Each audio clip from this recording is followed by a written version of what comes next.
Mystic vibration numerology ఒకటి గురించి అస్ట్రాలజికల్గా మాట్లాడతానండి, not numerical. ఓకేనండి. అస్ట్రాలజికల్గా ఒకటి గురించి నా అబ్జర్వేషన్లో నేను ఏమైతే ఫీల్ అయ్యానో అవి నేను చెప్తాను.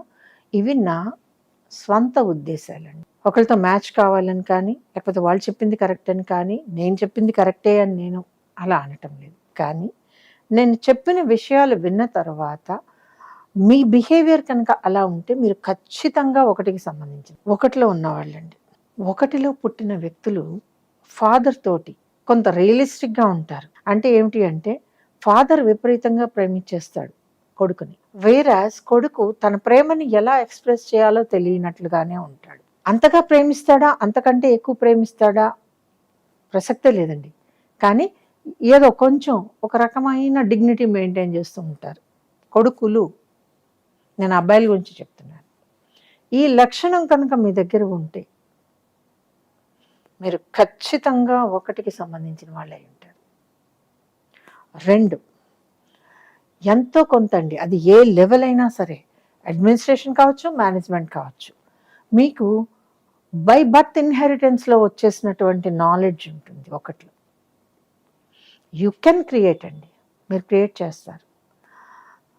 10 మందికి ఈ టీచర్ ఒకలాగే చెప్తే 1లో పుట్టిన వాడికి మాత్రం బ్రహ్మాండంగా అర్థమవుతుంది, తన రియాక్షన్ వేరేగా ఉంటుంది, మిగిలినవి వేరేగా ఉంటాయి.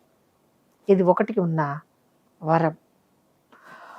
ఇంకొక పాయింట్, అప్పు చేయటం, అప్పు తీసుకోవడం, తీర్చలేకపోవడం, మనీ స్ట్రగుల్స్ పడటం, ఏ వయసులోనైనా మనీ అబ్స్టకిల్స్ రావడం ఒకటిలో కామన్గా ఉంటుంది. అపర కుబేరుడికి కూడా ఆ స్థాయిలోనే ప్రాబ్లమ్స్ ఉంటాయి. ఇది 1కి సంబంధించిన లక్షణం. 1లో ఉన్న ఏకైక రహస్యం ఏమిటి అంటే, వీళ్ళకి మనీ మేనేజ్మెంట్ తెలియదు. అప్పు చేయని వాడు ఒకటిలో ఎక్కడన్నా ఉన్నాడా అంటే నేనైతే లేడనే చెప్తాను. అంటే మిగిలిన వాళ్ళు అప్పు చేయరా అని అడగొచ్చాము, నేను మిగిలిన మాట్లాడలేదు కదా. ఒకటిలో పుట్టినవాడు ఖచ్చితంగా మనీ మేనేజ్మెంట్ని మిస్ చేసుకుంటాడు. చేసుకోవటం వల్ల తనకి ఎప్పటికీ కూడా ఇంకా ఇంకా ఇంకా అనే కోరికే ఉంటుంది. దీని ఆశ అంటే నేనేం చేయలేనండి. కానీ మనీ పరంగా ఖచ్చితంగా అప్పులు చేస్తారు వీళ్ళు అంటే అది ఒకటికి సంబంధించిన వాళ్ళే. ఒకటిలో పుట్టిన వాళ్ళే, ఒకటి సంబంధించిన కూడా కాదు. అర్థమైందండి. నెక్స్ట్ పాయింట్, ఒకటిలో పుట్టిన వ్యక్తి, ఆస్ట్రాలజీ చెప్తున్నాను కాబట్టి మళ్ళీ చెప్తున్నాను, ఒకటిలో పుట్టిన వ్యక్తి సింహలగ్నంలో పుడితే అద్భుతం. వీళ్ళకి ఒకటిలో ఉండే మైనస్లు ఉండవు. ఇంకొక పాయింట్ అండి, మీకు వ్యాపారం చేసినా, రిలేషన్ తోటి పార్ట్నర్షిప్లో బిజినెస్ చేసినా, మీరు ఏదైనా సరే పెడుతున్నా, మీరు ఎక్కడైతే వెళ్తున్నారో ఆ వ్యక్తి కూడా ఒకటే అయితే కనుక మీకు వచ్చే లాభాలు అంతా ఇంత కాదు. రాసి పెట్టుకోండి. కానీ ఇది ఎల్లవేళలా సాధ్యమా? కుదరదు. కానీ ఈ కండిషన్ అయితే కనుక సాధ్యమే.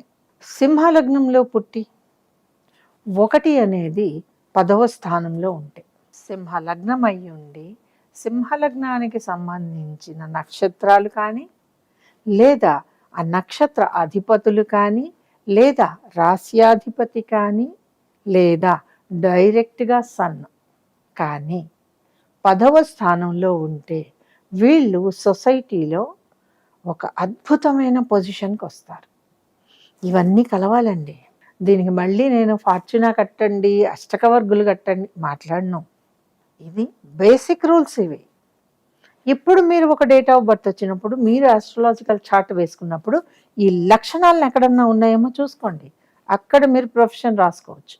అఫ్కోర్స్ దీనికి ఎక్స్పీరియన్స్ ఉండాలండి, వేళ్ల మీద ఉండాలి మనకి టిప్స్. ప్రతి ఆస్ట్రాలజికల్ టిప్ మనకి వేళ్ల మీదే ఉండాలి.